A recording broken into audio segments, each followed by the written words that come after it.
et bienvenue à l'émission La Parole vivante. Cette émission où est-ce qu'on prend la Bible, les Saintes Écritures et on découvre qui est Dieu et quel est son plan extraordinaire qu'il a pour nous. Aujourd'hui, on a la grande joie d'accueillir Jeff Lorrain. Salut Jeff. Bonjour Simon. Toujours dans cette grande joie que donne le Seigneur. Tout le temps. Par sa grâce, effectivement. Aujourd'hui, j'aimerais ça qu'on puisse traiter d'un sujet qui peut être mal compris. OK, ouais. C'est quoi la vie éternelle? Bien souvent, lorsqu'on parle de « on est sauvé, la vie éternelle », on pense à une destination. On s'en va au ciel. Qu'en est-il pour aujourd'hui? Est-ce que c'est juste une destination ou est-ce que c'est un état, c'est une union? J'aimerais ça qu'on puisse discuter un peu là-dessus pour que les gens puissent comprendre. Clairement, il y a beaucoup de théologie là-dedans, mais essayons de ne pas trop pelleter de nuages pour que tout le monde puisse bien comprendre qu'est-ce que la vie éternelle. Ouais. D'abord, la vie éternelle, ça ne doit pas être compris comme étant une durée pour toujours. Parce que les gens ont une existence pour toujours. C'est le côté bénéfique de la vie éternelle en Jésus-Christ. Donc, le paradis, quand les gens meurent, entre guillemets, la nouvelle terre, nouveaux cieux, la résurrection. Donc, c'est une vie pour toujours dans une félicité absolument incroyable. Mais le problème, c'est pour ceux qui n'auront pas cru en Jésus-Christ, qui auront négligé un si grand salut, il y a malheureusement aussi une existence pour toujours. Donc, on pourrait dire que nous avons tous des âmes immortelles. Bien, on a des âmes, en tout cas, on a une existence, on est des êtres selon les Écritures. Puis, encore une fois, c'est une question de faire confiance à ce que les Écritures nous disent. Certains, même philosophes païens, comme Socrate, par exemple, que Platon rapporte, étaient même arrivés à une certaine déduction qu'il y a une vie après cette vie. Il y a une durabilité à l'âme, sans rentrer dans toute la révélation biblique. Mais quand même, tout le monde cherche à savoir qu'est-ce qui se passe après, parce que est-ce que si la justice doit s'exécuter, on sait très bien qu'elle ne s'exécute pas toujours dans cette vie. Ouais. Il y a des gens qui ont mal vécu, qui ont fait souffrir beaucoup de gens, qui ont fait des victimes, et qu'eux vont vivre longtemps, et les victimes ont péri pour toutes sortes de raisons. Ouais. Et on n'a pas vu nécessairement des conséquences dans leur vie. Alors, c'est un peu la déduction que certains faisaient en disant, s'il y a ce principe de justice auquel on doit rendre compte, une personne comme Dieu ou simplement, je sais pas moi, un principe universel, en guillemets, eh bien, il doit y avoir une rétribution quelque part. Qui se passerait de l'autre côté, dans l'au-delà. Oui, parce que, encore une fois, on ne peut pas mesurer dans cette vie toujours les conséquences de ce qui est fait. T'sais. Donc, la vie éternelle... C'est pas nécessairement une durée de temps. C'est parce qu'il semble, selon les Écritures, qu'on est là pour tout le temps. Qu'on soit un chrétien ou qu'on soit un païen ou qu'on soit n'importe quoi. On est là pour tout le temps. Okay. Donc, Jésus définit la vie éternelle d'abord comme étant un état où est-ce que la réconciliation de ma nature à mon Créateur est faite par lui. Je t'arrête. J'aimerais ça qu'on puisse lire le texte, qu'on va faire référence pas mal tout durant l'émission. J'aimerais inviter les gens à prendre leur Bible, j'espère que vous en avez une, dans Jean au chapitre 17. Au verset 3. Oui, l'Évangile de Jean, chapitre 17, 3. Or, la vie éternelle, c'est qu'ils te connaissent, toi, le seul vrai Dieu, et celui que tu as envoyé, Jésus-Christ. Oui. Donc, on voit ici que Jésus définit la vie éternelle comme étant d'abord une connaissance, une relation qui développe une connaissance de l'autre. On ne parle pas de quelque chose de factuel? Non. Ben, oui, non. Oui, mais dans le sens, c'est pas nécessairement... Expérimental aussi. C'est pas juste de l'information sur Dieu. C'est vraiment l'expression biblique, comme on l'a au tout début de notre Bible, pour ceux qui ont la Bible. La première relation sexuelle, elle est définie comme Adam connut sa femme. Et de cette connaissance, de cet acte, de cette relation qu'ils ont eue, est né finalement leur premier fils Caïn. Donc, ici, on parle du même genre de terme. Connaître, c'est aimer. C'est une relation qui est en relation d'amour. C'est une intimité. Une intimité et une relation bonne, saine, qui est rétablie. Là, Jésus vient de dire la vie éternelle, c'est avoir ce genre de relation-là avec Dieu. Oui. Parce qu'il ne faut pas oublier que tant que Jésus-Christ n'a pas payé ma dette, Dieu est un problème. Je pense que c'est important d'en parler, ça aussi. Bien, écoute, trop souvent, on parle de la bonté de Dieu, mais on oublie de parler de sa justice. Puis sa justice, c'est un sérieux problème. Dieu, c'est pas une bonne nouvelle tant que Jésus-Christ ne vient pas dans le décor. Ouais. Soyons honnêtes, là. Moi, je ne voudrais pas rencontrer Dieu en dehors de Jésus-Christ, parce que ma nature, ce que je suis, n'est pas capable de soutenir cette justice. Écoute, on n'a même pas besoin d'aller si loin. Supposons qu'on est deux amis, OK? Supposons. Bon, OK, maintenant je sais où est-ce qu'on s'en tient. C'est des fois, tu t'entends après, tu sais. Et supposons, encore, dans la supposition, que tu gagnes, je sais pas moi, une loterie incroyable de 60 millions. Ouais. OK? Ça, là, ça risque de mettre une tension dans notre relation. Parce que moi, je ne pourrais pas te suivre. Même si, non, gars, je vais te payer la traite une fois de temps en temps. On n'aura plus une relation saine, là. Elle va être déséquilibrée. Parce qu'il y a 60 millions entre moi et toi, là, cette heure. On n'a pas le même rythme de vie. Pas en tout. Donc, quand Dieu et la Bible nous dit que Dieu est saint, ça veut dire qu'il est dans une classe à part, dans une perfection qui est... On ne peut même pas la comprendre parce que nous sommes des êtres imparfaits et chaque point de référence qu'on a sont imparfaits. Donc, quand on dit perfection, l'être humain ne peut pas comprendre le genre de perfection que c'est. Donc, de penser que moi, imparfait, peut être en relation avec un Dieu parfait... C'est de ne pas comprendre ce que c'est la perfection.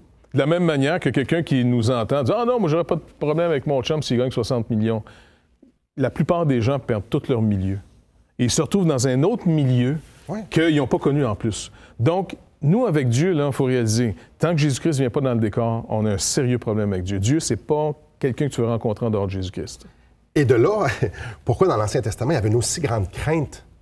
Et la crainte de Dieu, si Dieu dit « Je vais me présenter à toi, on a juste à penser à Isaïe. » Oui, il va mourir, le gars. Non, je vais mourir, moi, là. Je peux pas voir Dieu et vivre. Ouais.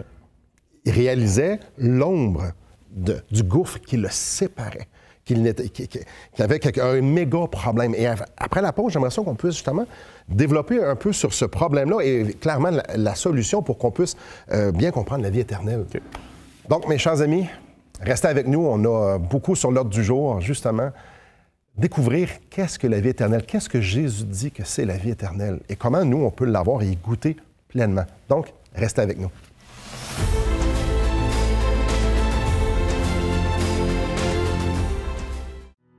Assistez à un merveilleux déjeuner de l'espoir dans votre région. Un invité vous racontera comment Dieu a transformé sa vie et comment son cœur, souffrant, a trouvé une joie indicible en développant une relation personnelle et intime avec Dieu et son Fils Jésus-Christ. Des églises locales organisent de tels déjeuners dans plusieurs régions du Québec. Découvrez où et quand vous pouvez assister à un déjeuner de l'espoir dans votre région en visitant le site espoir.ca et en cliquant sur l'onglet « Déjeuner ».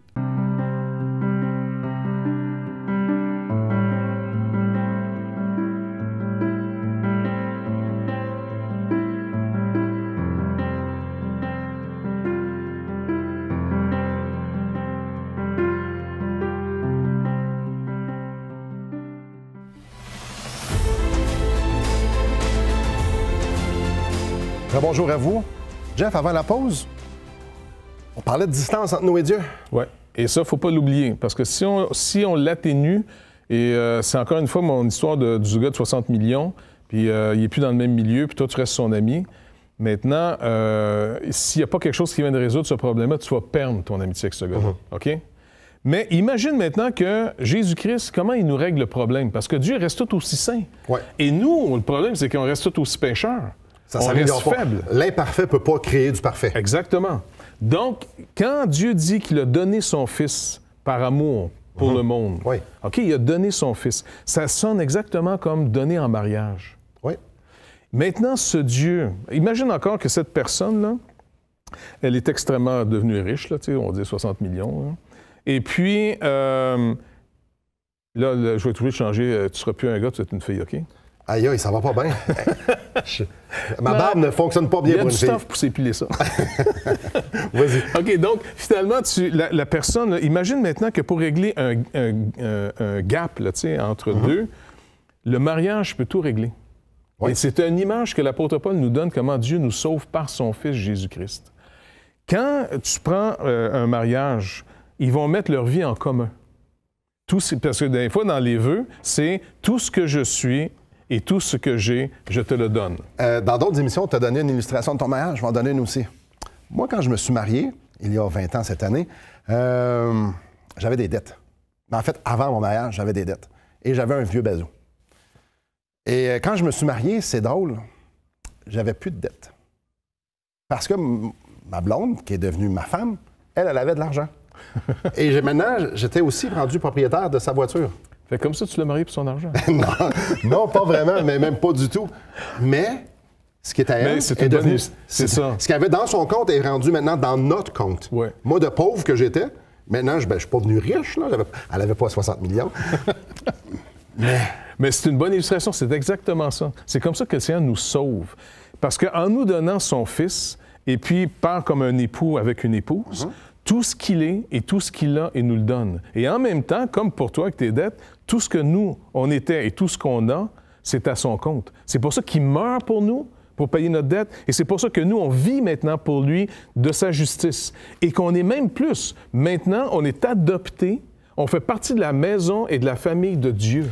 Donc, Jésus-Christ nous revêtit d'une perfection qui est la sienne, sa perfection, ce qui veut dire que maintenant, on est devenu parfait aux yeux de Dieu. Oui, puis tu es devenu héritier du gars qui a gagné 60 millions et qui a donné son fils en mariage à la pauvre fille qu'on est pour finalement nous intégrer. C'est comme ça que Dieu nous sauve. Dieu ne nous sauve pas en nous rendant meilleurs. Dieu ne nous sauve pas en nous donnant une énergie, même par son esprit, pour tellement s'améliorer qu'il dit « Oh, wow, là, tu passes, rentre. » Non, il nous sauve en nous mariant, en prenant notre dette et en nous donnant sa justice. Et là, finalement, on est même adopté. Toutes ces illustrations d'activités humaines sont récupérés par le Seigneur Jésus lui-même, par les apôtres, pour nous dire, regardez, c'est comme ça que Dieu nous sauve. Parce que toute forme de vie religieuse, même dans le temps de Jésus, la vie religieuse, trop souvent, c'est comment je vais monter la montagne pour aller cogner à la porte de Dieu pour dire, laisse-moi rentrer, je le mérite. Mais maintenant. le plan de Dieu, c'est non, t'es pas capable. Je vais descendre et je vais aller te marier. Je vais t'emmener à moi et on va faire un. Exactement. Donc, non. Et là, c'est super intéressant. Mettons qu'on retombe un peu dans notre texte, que ça nous dit que la vie éternelle, c'est qu'ils te connaissent. Exactement. Donc, on parle d'une intimité. On est en train d'en parler. Même les illustrations qu'on a utilisées pointent vers ça. On devient intime avec Dieu. On devient intime par Jésus-Christ avec Dieu. Donc, le gouffre, il n'y en a plus. On est revêtu de sa perfection. Et maintenant, non seulement ça, il nous a donné la vie de Jésus par son Esprit Saint, par les vertus de son Esprit Saint. Donc, on vit la vie de Jésus. Donc, on fait partie de cette union-là extraordinaire. Exactement. Et la loi, qui est comme le banquier, on va dire, de tes dettes, la loi continue à crier contre Dieu en disant, non, un instant, il doit tant, lui, là. Il y a une dette ici.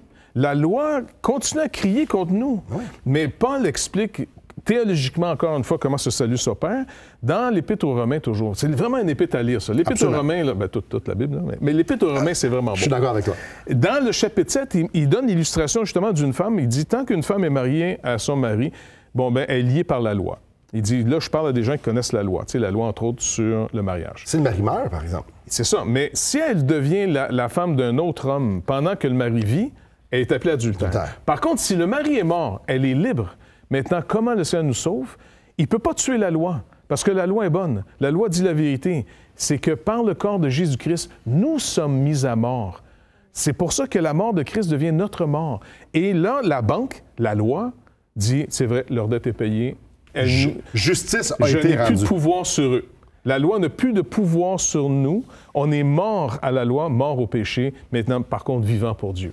Donc, quand on parle de relation, c'est pas une relation bonasse avec Dieu. Non. C'est pas une relation comme, bon, OK, tu fais pitié. Non. Nous étions ennemis, enfants de colère. Ouais. Et tout a été fait pour que nous puissions devenir un en lui, en Jésus-Christ, et que nous puissions avoir cette relation-là, que nous puissions avancer avec lui. Donc, c'est pas... la justice a été rendue là, à la croix, il y a 2000 ans par Jésus-Christ, en nous pardonnant de nos péchés. Donc, c'est vraiment extraordinaire de dire que la vie éternelle, c'est loin d'être juste... En fait, c'est pas une destination, c'est pas temporel. C'est vraiment une union avec Dieu où est-ce que tout a été fait pour que cette union-là soit parfaite. Pendant la pause, j'aimerais vous poser la question. Vous, avez-vous été unis à Jésus-Christ? Pendant la pause, j'aimerais ça que vous puissiez faire le point juste un instant. Est-ce que vous avez mis votre foi en Jésus-Christ? Est-ce que vous lui avez demandé de vous sauver parce que vous étiez pécheur?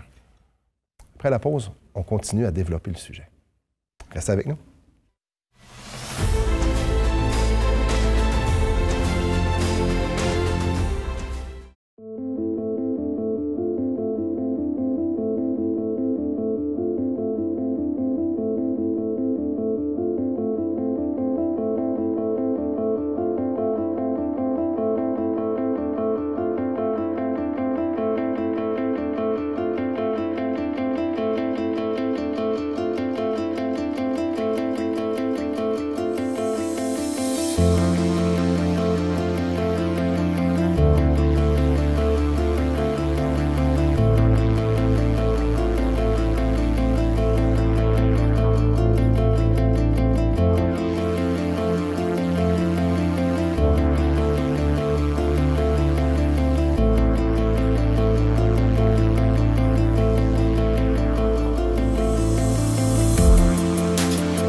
Bonjour à vous.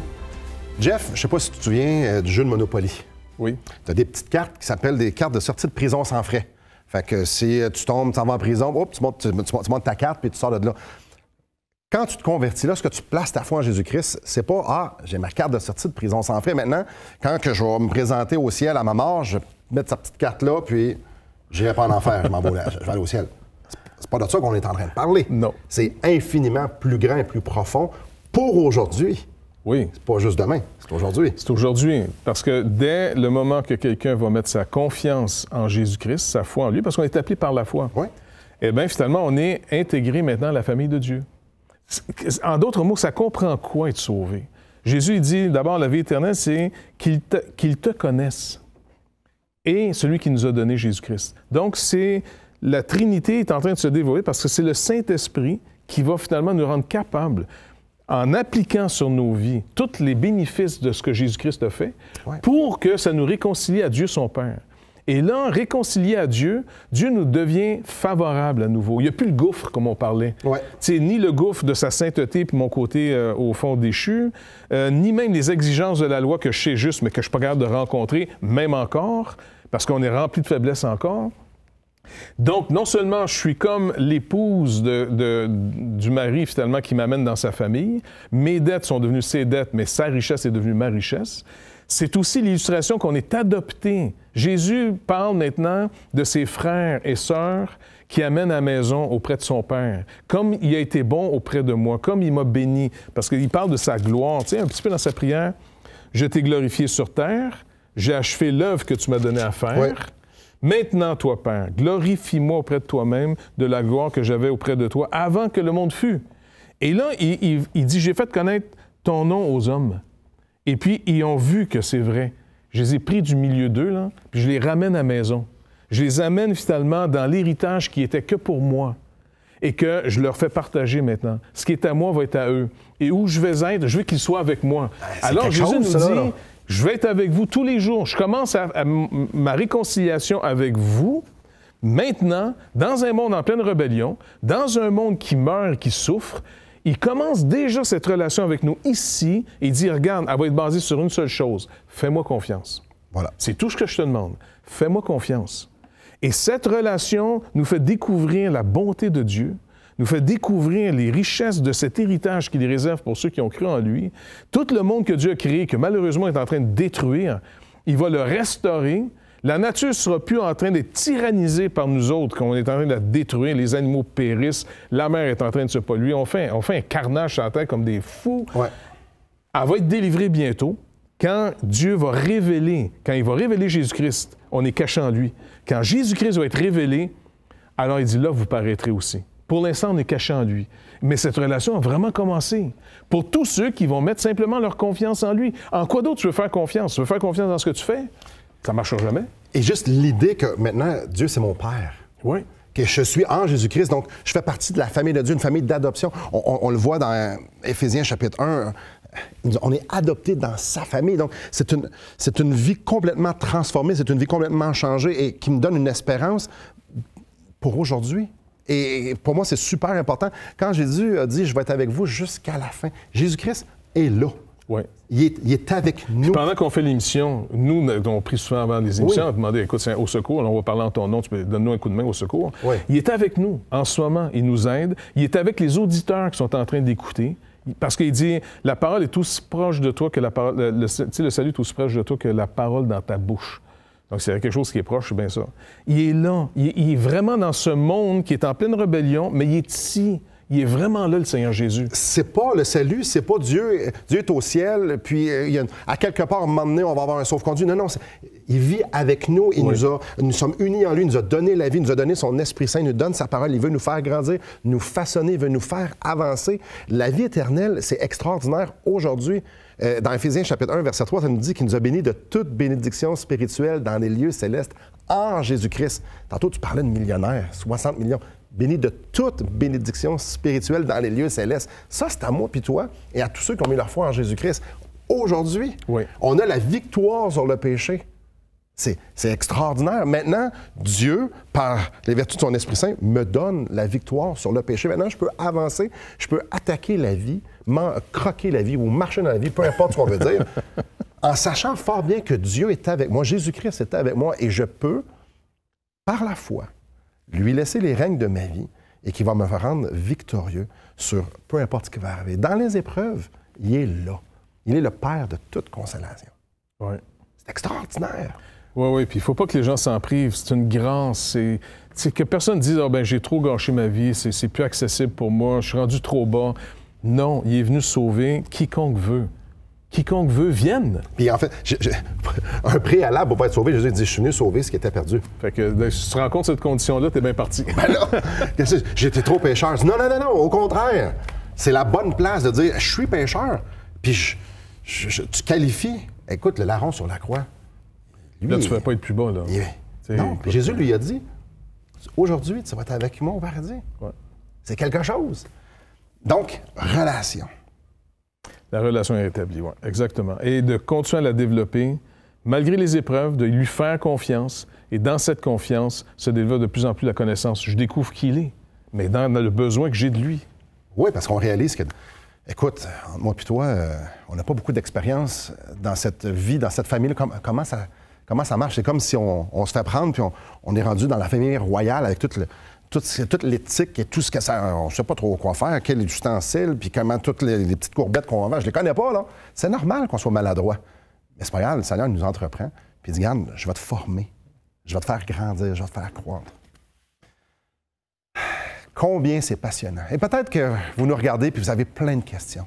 Peut-être que ça suscite en vous des questionnements. J'aimerais vous inviter à nous appeler, à communiquer avec nous pour qu'on puisse vous guider dans la parole de Dieu. Comment répondre? Comment Dieu veut répondre à vos questionnements? Donc, le numéro de téléphone est en bas de l'écran et vous avez juste à prendre le téléphone, nous appeler ou encore d'aller sur notre site web et de nous écrire. Et non seulement vous allez pouvoir nous écrire, mais il va y avoir une foule de ressources qui vont justement vous renseigner sur ce Dieu extraordinaire qui nous a tellement aimés, qui nous a donné son Fils pour que nous puissions avoir cette intimité-là avec lui. Restez avec nous, on se revoit après la pause. Voulez-vous combler le vide dans votre âme? Avez-vous soif d'une sérénité intérieure? La souffrance de votre cœur vous lasse-t-elle? Appelez dès maintenant pour recevoir gratuitement un évangile de Jean pour connaître l'amour de Dieu, un Nouveau Testament pour trouver des réponses à plusieurs de vos questions, le livre Destination finale pour comprendre la nécessité du salut et finalement la Bible et le salut qui nous explique comment recevoir Jésus. Contactez-nous à espoir.ca ou composez 1-877-l'Espoir.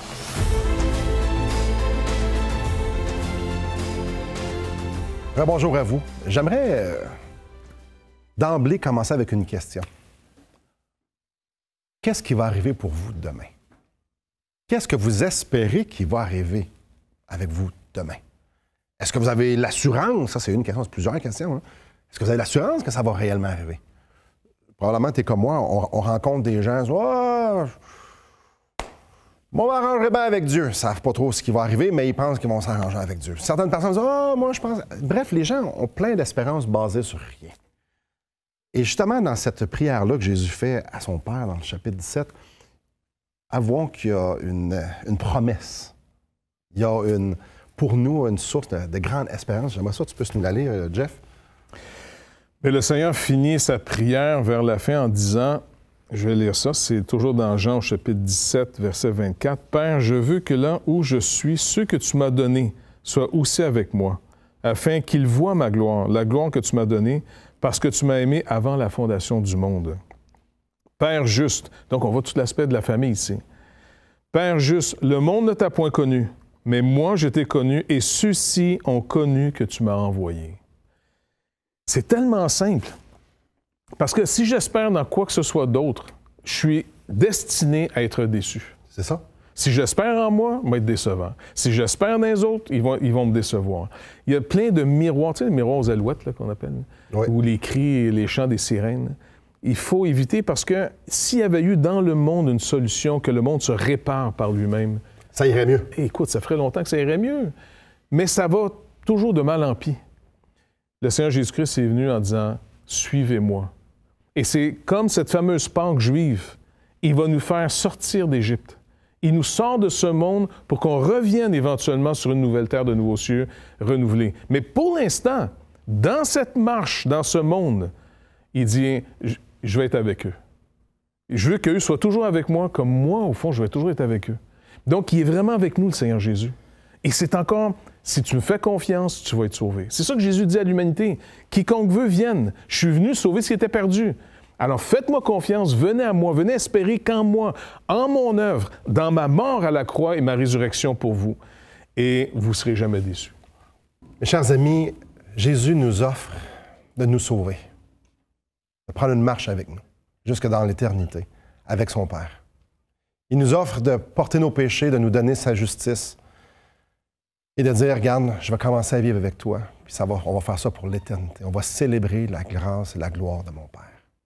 Oh, que je vous invite à mettre votre foi en Jésus-Christ, à prendre cette invitation qu'il vous fait, dit, laisse-moi te sauver.